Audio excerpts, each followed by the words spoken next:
So I'm here to stop you in your tracks before you sell your home, because I'm going to share with you 5 red flags of real estate agents that you need to know. Now, I need to share with you, I'm a real estate agent myself, so I'm allowed to say this, but as a real estate agent myself, I see a ton of red flags in this industry that I need to make you aware of. I'm always here to share the absolute truth with you guys, and I'm one of those real estate agents that will pull back the curtain and share with you what is behind the scenes, because I think you deserve to know. So the first red flag I see with a lot of real estate agents in the market is that they brag about how many years they've been selling real estate for. Not how many homes they've sold, the amount of years. I've been selling real estate for 30 years, 40 years, 20 years, whatever it is. Now, you notice how I said not the amount of homes they sold? There's a reason why this agent is bringing up the years instead of the amount of sales they've had, because they honestly probably have a low amount of sales for the amount of time they've been selling real estate. It is a major red flag to me. Now, one day when I can say I've been selling real estate for 40 years, I will not be bragging about being a real estate agent for 40 years. At that point, I will be talking about all of the homes that I sold. I sold XYZ amount of homes. That is way more important than the amount of time I've sold real estate for. Who really cares about that? Somebody can have their real estate license for 40 years and they can only sell 10 homes in that time period. Now, that's an extremely low number, but you get what I'm saying here. I care about what have you sold in volume, not how many years have you sold for. So another major red flag is going to be if an agent says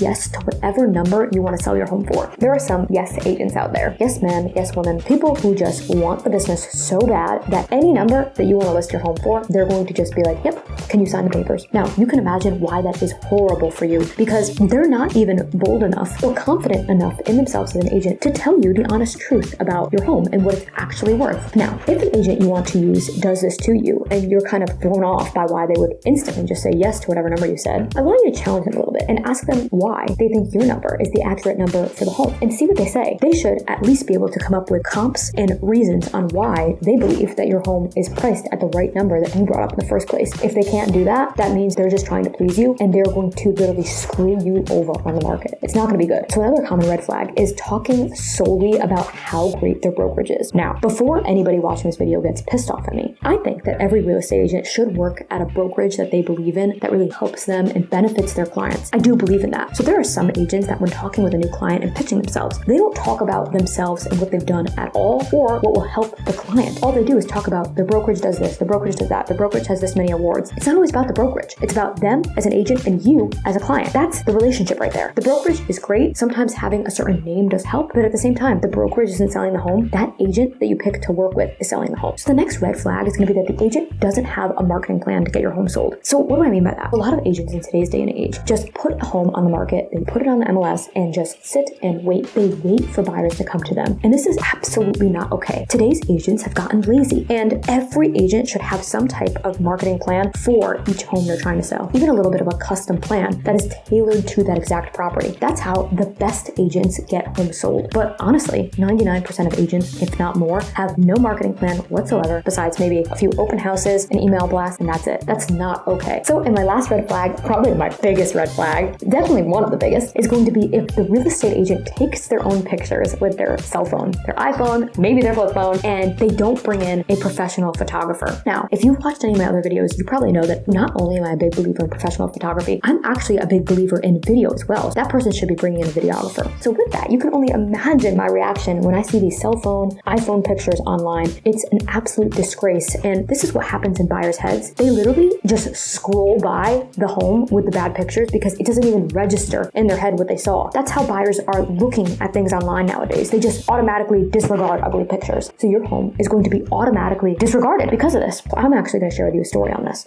So there was actually a prestigious home. It was like a 4-bedroom home in a really desirable neighborhood here. And when they first were on the market, they literally had almost 0 showings. I think they were literally like 1 or 2 showings the first time they were on the market. I wasn't working with them. And I go to look at the pictures and I'm like, oh my gosh, this is why. The home was great, had so much potential. The pictures were blurry. You could hardly see the rooms. It was crazy because this home at the price that it was at would have gone flying off the market. Instead, people literally probably just scrolled by it because the pictures were blurry. You couldn't see the home. You could hardly even make out the living room. And I was stunned because I was like, wow, this home could have sold 6 months ago, but it didn't because people just weren't seeing it online. They were seeing it. They were physically scrolling by, but that's exactly it. They were scrolling by. They didn't stop. So I share that with you because I want you to know how much of a disservice that is. If you see your agent taking pictures with a phone, stop the relationship right there. That is not okay in today's day and age. They're being cheap. Photographers not that much. And there are so many great real estate photographers out there in every area across the world. So I hope that helped you understand some of the biggest red flags I see with real estate agents in the industry. And like I said in the beginning of this video, I share this with you not to scare you, but because I really, really care about you guys, and I don't want you to make the wrong decision when finding an agent to work with. So I would love to know, have you guys come across any of these red flags with an agent that you've met in your past? So I honestly bet that almost every single person here watching this video